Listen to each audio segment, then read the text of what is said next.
Good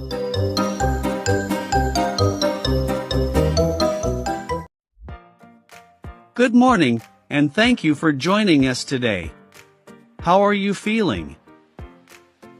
Good morning. I'm doing well. Thank you. It's a pleasure to be here. Let's start with your early years. How did you get into badminton? Was it something that came naturally to you? Well, I started playing badminton when I was around 7 years old. My parents were both very athletic, and they encouraged me to try different sports. However, badminton just clicked for me. I enjoyed the fast-paced nature of the game, the agility, and the strategy involved. It wasn't long before I started playing more seriously and competing in local tournaments. At what point did you realize that badminton could be more than just a hobby for you, that it could actually be your career? I think the turning point was when I was about 13. I had won a few local tournaments and was invited to participate in a national level competition.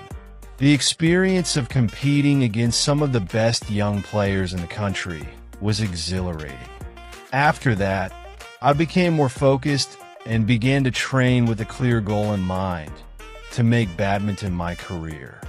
I realized that with hard work and dedication, I could potentially make a name for myself in this sport. That's impressive. Who has been your biggest influence or mentor throughout your career? Without a doubt, my coach has been the biggest influence on my career. He saw potential in me when I was still very young and took me under his wing. He's always been there to guide me, not just in terms of technique and strategy, but also in helping me develop the right mindset. My coach has always emphasized the importance of mental toughness, focus, and resilience, which are crucial in badminton. Besides him, my parents have also been very supportive and have encouraged me to pursue my dreams. Mental toughness is definitely important in sports. Speaking of which, can you share a particularly challenging moment in your career and how you overcame it? There have been many challenging moments, but one that stands out is when I suffered a significant injury just before a major tournament. I had trained for months, and to be sidelined like that was devastating. It was a tough time physically and mentally. However, I focused on my rehabilitation and stayed positive. I used the time to study my game and understand where I could improve. When I eventually returned to the court, I was stronger and more determined than ever. That experience taught me a lot about patience, perseverance, and the importance of having a strong support system. That's a great lesson. Injuries can be tough to deal with, but it sounds like you handled it well. Let's shift gears a bit. How do you typically prepare for a big match? Do you have any specific routines or rituals?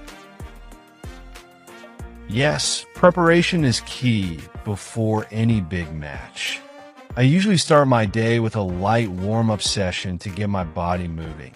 This could be a short jog, some stretching, or a bit of shadow badminton. After that, I like to spend some time visualizing the match. I imagine different scenarios and how I would respond to them. It helps me stay calm and focused. I also make sure to eat a balanced meal a few hours before the match and stay hydrated. As for rituals, I always listen to a specific playlist of songs that pump me up and get me in the right mindset. Visualization is such a powerful tool. What goes through your mind when you're on the court, especially during those intense, nail-biting moments? During those intense moments, I try to stay as calm as possible.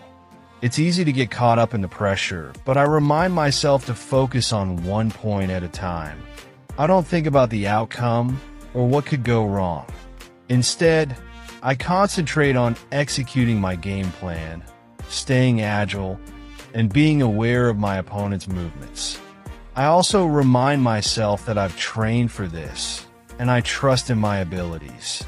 The mental game is just as important as the physical one, if not more.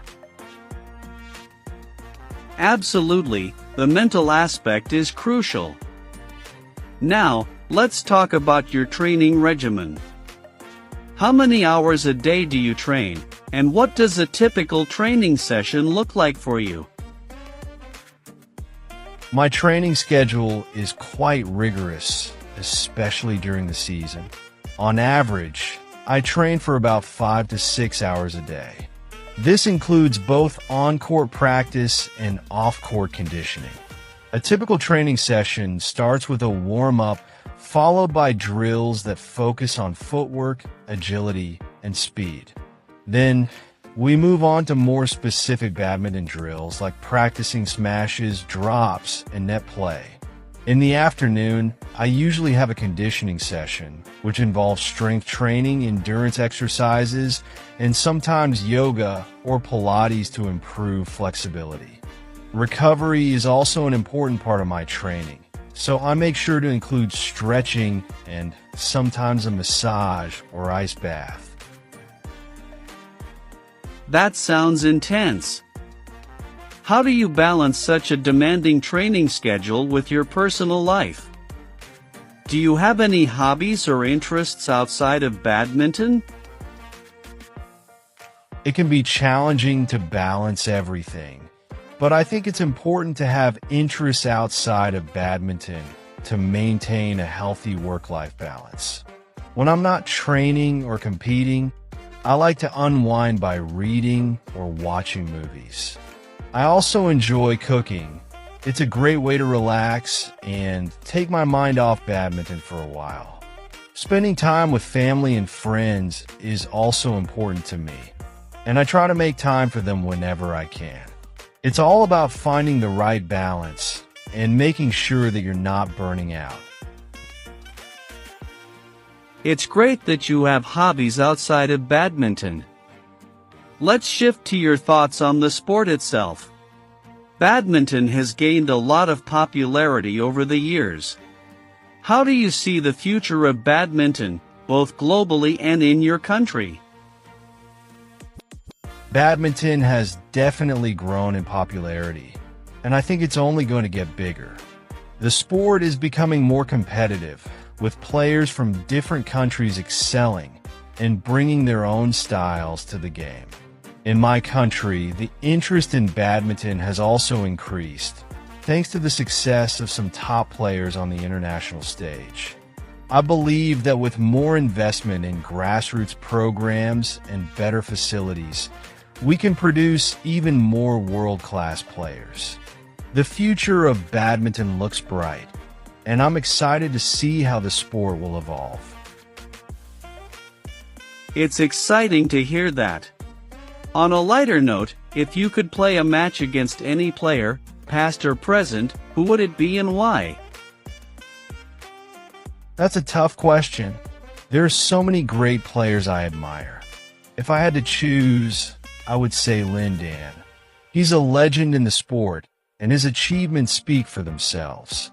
It would be an honor to play against him and see how my game matches up. Of course, it would also be a great learning experience.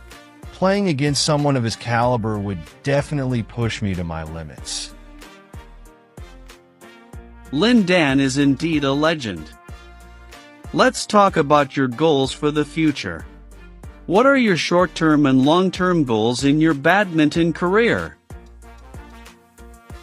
In the short term, my goal is to consistently perform well in the tournaments I'm participating in and improve my world ranking. I'm also working on refining certain aspects of my game, like my net play and defense. In the long term, I aim to win a major international title like the World Championships or the Olympics.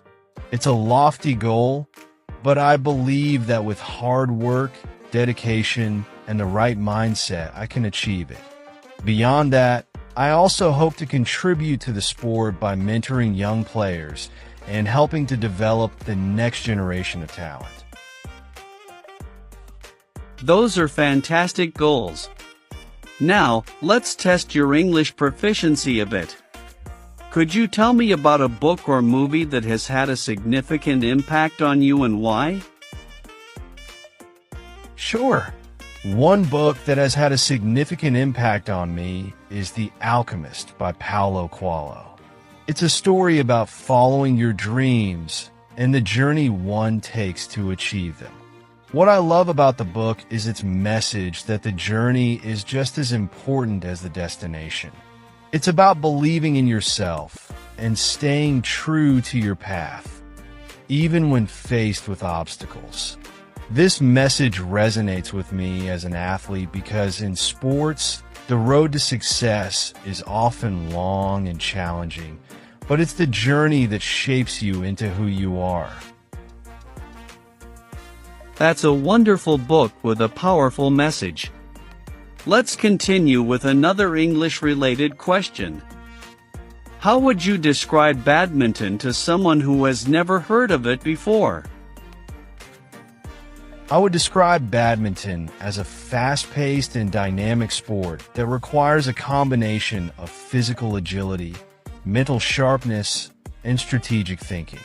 It's played on a rectangular court divided by a net, and the objective is to hit a shuttlecock over the net into the opponent's side of the court.